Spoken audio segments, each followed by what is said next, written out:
Okay, so I'm gonna get through this really quick, that way you can go over it really quick. This is one of those questions that they're gonna be showing you some kind of data and they just want you to know, can you interpret that data? There's gonna be some questions I'll tell you that I don't think they're important, and there's about 5 that I know they will ask. They will always ask you, and this is on here, if you know the difference between a prokaryote and a eukaryote, that was on there.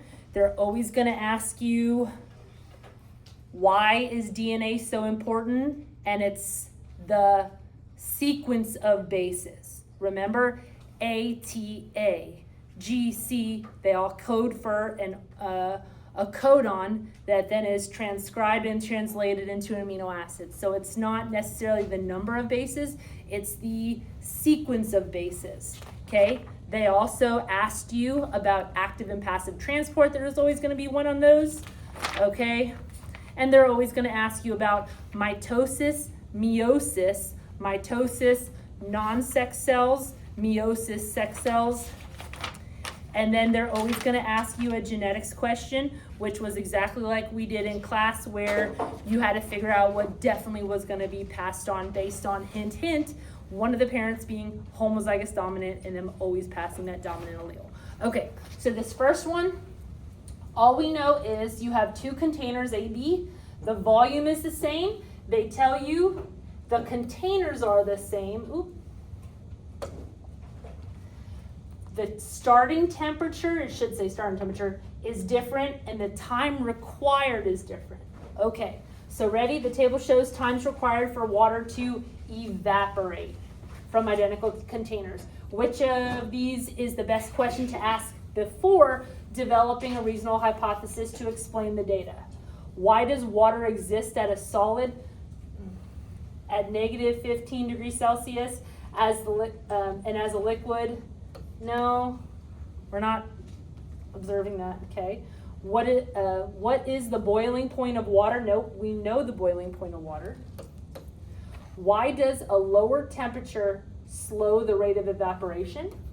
Okay. How does the rate of evaporation change when different containers are used?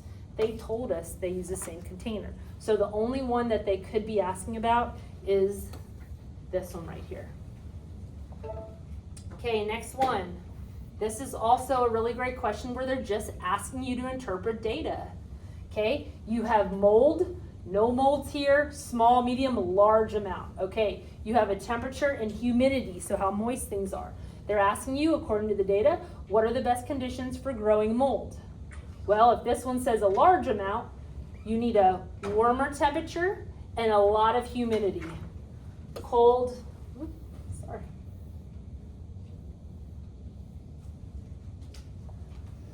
cold, no. Warm, yes, cold, no. High humidity, yes. Low humidity, no. We wanted warm and high. Okay, B. Okay, next one. They're always going to ask you about the body systems. This one is a good one. I think it's pretty fair. Nutrients from the digested food move from the digestive system into what? So remember, your digestion starts in your mouth, your enzymes, your teeth break it down, it goes into your stomach, getting broken down by that stomach acid, then it goes into your intestines, get absorbed, okay? So, and they're talking about nutrients, good things. It goes from your digestive system into your circulatory system, and your blood cells, okay, there's your blood cells, they look like inner tube. Remember, they carry in them food, so your nutrients. They carry gases, so your CO2 and your O2, and they carry waste to the excretory system, which is your kidneys. So a lot of people say, oh, digested food, we're done with the food, it's gonna be pooped out. That's not your excretory system either. Your excretory system is your kidneys. Technically, pooping is the end of your digestive system. Okay, so we definitely take good nutrients and we deliver them to the circulatory system so they could deliver them further.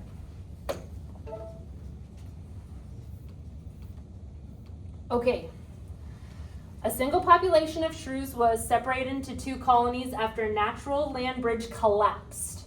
Over time, movement between the two colonies decreased due to the increased travel time and differing terrain. The graph below shows the distribution of body size in the original shrew population at the time the bridge collapsed, and to the distribution of the body size currently. Okay, so that makes sense. So what they're saying is, this is the original. Something happened where there was a collapse and there was two different locations. Over time, they saw that if they're taking the population of everything, including both populations, you have one favoring a small body, one favoring a large body. Or more here and then more here versus this right here. Okay. Okay. Based on the information in the graph, the distribution of genes that control body size will most likely.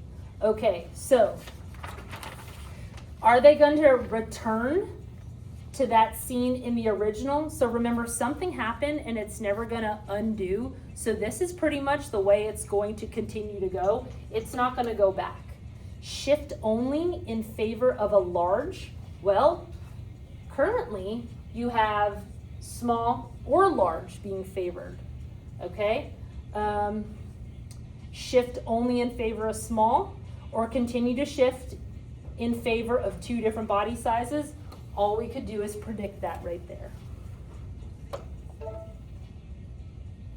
And that really was just reading the graph. Okay, don't love this one, but okay. Which of the following research studies led to the development of the double helix? Okay, so the double helix, we know our DNA is a double helix, two-sided ATGC in a helix format. Okay, so which ones could have led to it? Okay, the Human Genome Project. We only really know about that from current studies. That does sound kind of like a current project. This right here, this recently happened. We're looking for something that happened a long time ago to help with the discovery of the double helix. So that ain't it. Fossil evidence, they could tell us about relationships, but are they actually telling us about the DNA structure? No. Okay, it's between these two, and let's look at the answer choices. So I will say this, both of these are correct. We did use X-ray photography. That was how we discovered the structure. And we also understood complementary basing. Okay, if we knew fossil evidence was wrong, because fossil evidence maybe could give us DNA samples, but it didn't help us with the model, let's cross out some of these right here. It's not this one, okay? Also, Human Genome Project, that's too current, so I can cross those out, okay? So that kind of was a double reinforcer that it was these two. Okay, next one. Okay, this is a really hard concept. I'm glad we're going over this one. Why does an enzyme function as a catalyst in a reaction? So what does enzymes do? Enzymes, by definition, are catalysts because they lower activation energy.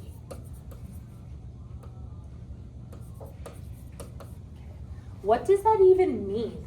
Okay, so what that is like a hurdle, okay? If you need to run and jump over a really high hurdle, if there were no enzymes, no helpers, you would have to go over that hurdle all by yourself. Well, then there's enzymes and they lower that hurdle. So it's easier for you to get over that hurdle, okay? In both scenarios, you would still get over that hurdle, just the higher one would take longer. So in all cases, when you don't have enzymes, the reaction will eventually take place, but enzymes are a catalyst because they lower that activation energy. You could also think of it in terms of money. Say if it's price to get into a concert, okay? With no enzyme helpers, you gotta pay $100. But with enzyme helpers, they lower that activation energy for you to get in, and you only have to pay $50. So Enzymes, they're a help because they lower what you need in order to get what you want. Which one says that? They decrease the amount of energy needed. Yeah, that sounds good. It increases it creates the right pH needed for the reaction. Ooh, that sounds smart, but that ain't right. It maintains the proper temperature. Not right. It provides the extra energy needed for the reaction. Oh my gosh, they really wrote that out in 2 different ways.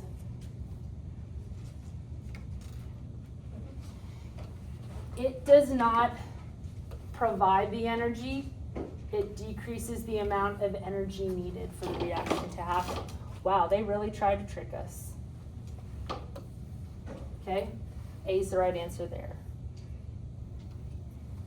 Remember, enzymes, when you're looking at a picture, they're the ones that are always the same. It's the substrate that breaks or builds, okay?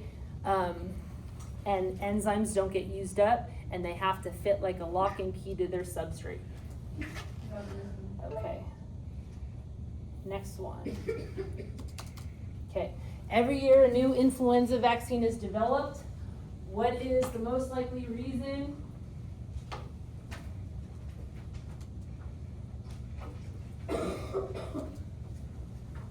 For doctors not to use the same vaccine every year. Okay, this is a valid question. Remember, bacteria is alive, viruses are dead. Bacteria replicate on their own, that's why they're living. Viruses need a host. Viruses only have 2 parts, their capsid and their nucleic acid. So ready? Every year a new influenza vaccine is developed. What is the most likely reason? The vaccine turns into a virus. When you get a vaccine, does it turn into a virus? Absolutely not.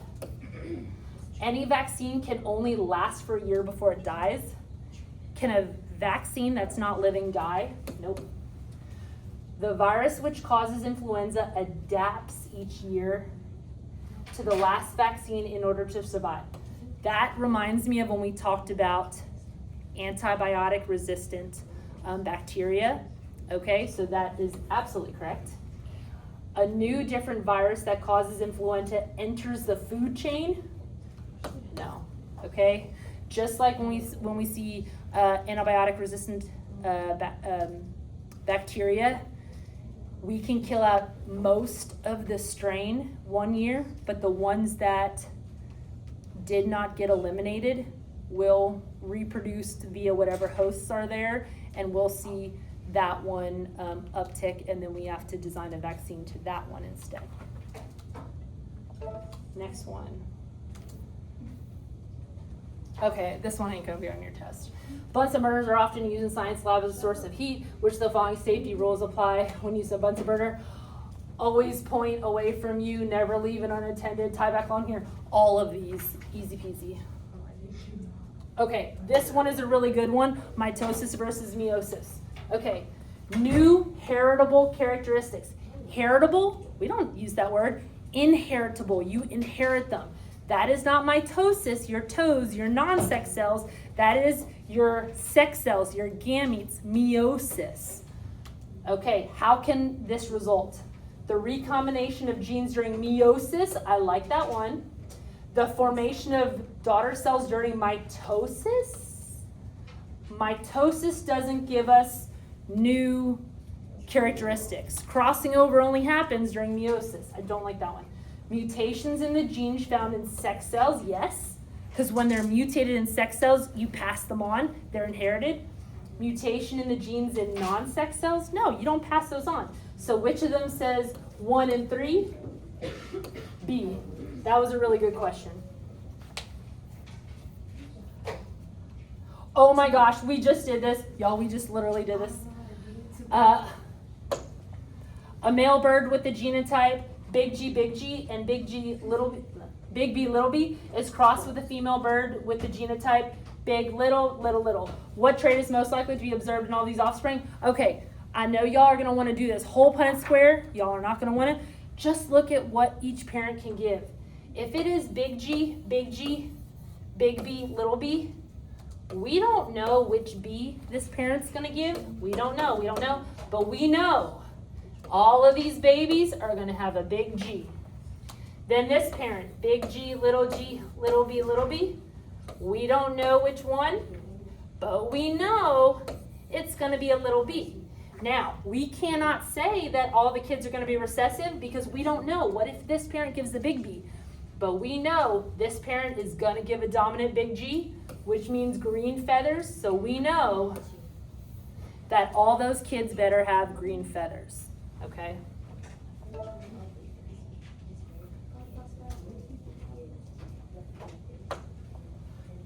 Whenever biological or organic compounds such as proteins and carbohydrates are broken down or synthesized, thermal expansion occurs. I don't know about that. Energy is absorbed and released. That sounds good. A phase change of matter results. Sunlight is required. Okay, whenever biological organic compounds such as proteins and carbs are broken down, so like in our stomachs, do we need sunlight? No. Okay, we just know that, remember, monomers, two monomers are connected to each other by a bond in the middle, and that's how it forms a polymer. So the only thing we can guarantee is that energy is involved, okay? Don't love that question, but it's not terrible. Ooh, this is a good one. It's a pretty easy one. You've seen this picture before. It's in your foldable. The cell cycle diagram shows the cell division, okay? Also, there was already a question about mitosis.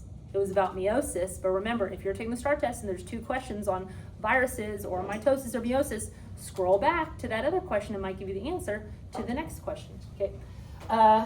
The cell cycle is regulated by a physical and chemical signals that determine whether or not a cell should proceed to the next stage. If control of the cell cycle is lost, a blank could be produced. Okay, so remember, if it cannot go through checkpoints and go in the correct timing, that's when you have tumors, cancer, okay? A white blood cell, we learned about that's your immune system cell. A stem cell, that's an undifferentiated cell. We never talked about that. And it is definitely not a sex cell, okay?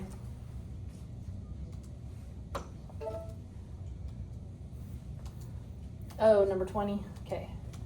Which of the following is necessary for natural selection to act on a population of organisms? Okay, natural selection, strongest will survive, but it's the strongest trait. So it's the trait that leads to the best fitness will reproduce. How does that happen? Asexual reproduction by members of the population. Asexual means there's no variation. No, remember, you need variation, and you need one of those organisms, traits, to be selected over the rest of them. Exponential growth of the population, genetic variation among the members, okay?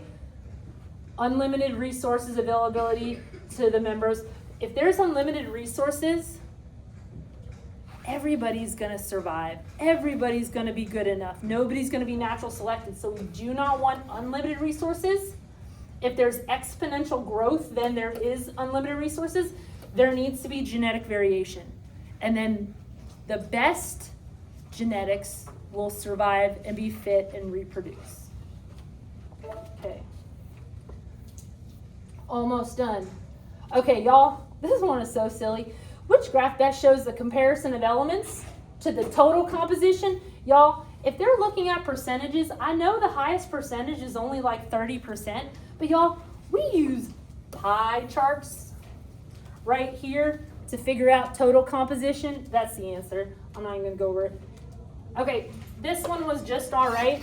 It basically said 10 frogs were placed in a large container with 3 sections. Each section had equal amounts of light, shelter, food, water. Each section was painted a different color, red, green, blue. This is what they found.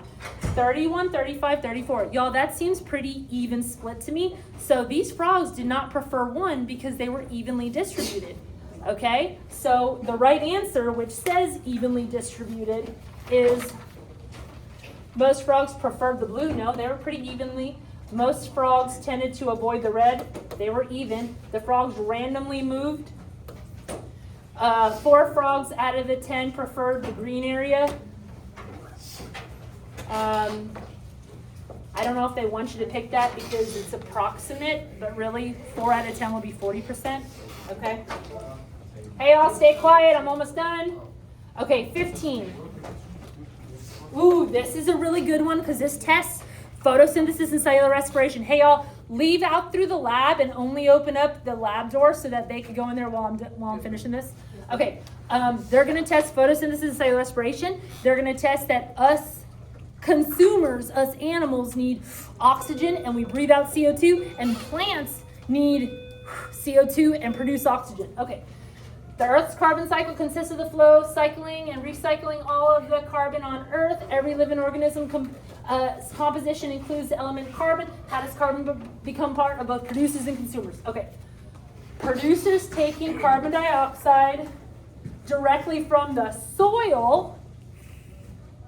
No, remember they got those stomata on their leaves? Okay. So you might say, ooh, producers take carbon dioxide, but I don't like this soil. Consumers eat producers. Okay, that part is right. That is not right. Consumers, y'all stay in there. Just stay in there. Consumers taking carbon dioxide. We don't take in carbon dioxide. We take in oxygen. Producers taking carbon dioxide. Yes. From the air. Yes. And consumers eat the producers. I like that one. Carbon is a part of sunlight. Y'all stay in the other room. Carbon is a part of sunlight. No. Okay, that's the only one that describes producers and consumers correctly. Almost done. Ooh, this is a really good one. Okay. Y'all.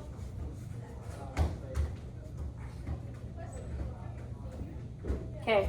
To maintain these conditions, cells utilize potassium pumps embedded within their cellular membranes to move ions against their gradient.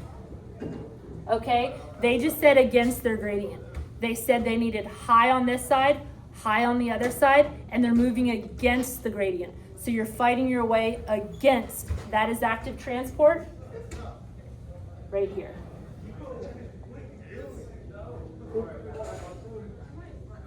Almost done. Okay, y'all, as a part of a class experiment on composting, 2 students constructed identical worm bins, which they kept at their homes. Red worms were then added to the bins. Both students counted the number of red worms in their bins on the first month. The results were shown in the graph. Okay, you can obviously see this graph, the student 1, their red worms were pretty consistent. Student 2's were not. Why? Well, they'll tell you student 2 went out of town. So it was hypothesized that there was a maximum number of red worms that could survive. Okay, so was there a maximum amount of red worms that survived? Okay, if there was a maximum amount, you would see a pinnacle, but instead you see a plateau. Okay, so is the hypothesis supported in the data? Yes, because the number of red worms in student 1's bin remained fairly constant. Yes, there was about a maximum. Guys, this is about how many the students can hold. Sometimes you see it dip back and forth, but it stays around here.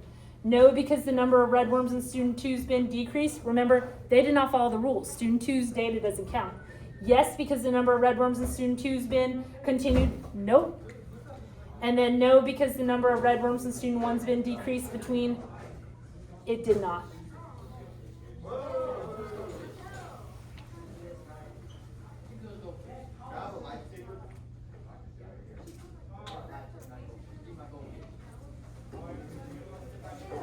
Most organisms can be divided into 2 categories, prokaryotes and eukaryotes. What is the main difference? This is the most important one of the whole packet because they will ask you this.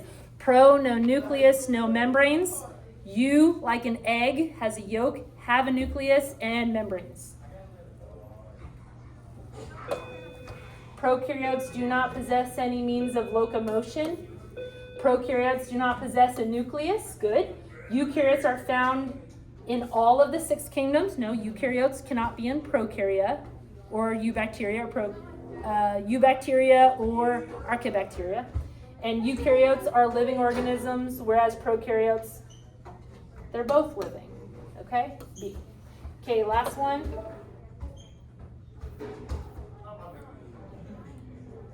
In DNA, which of the following determines the traits of an organism? Okay, this is the second most important one.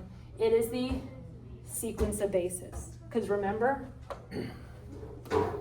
if you have A, T, C, that then codes for the messenger RNA UAG.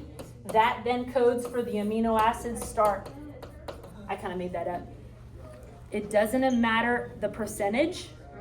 It matters the order. Okay, the order is what makes you similar to your siblings and your parents versus you to other people.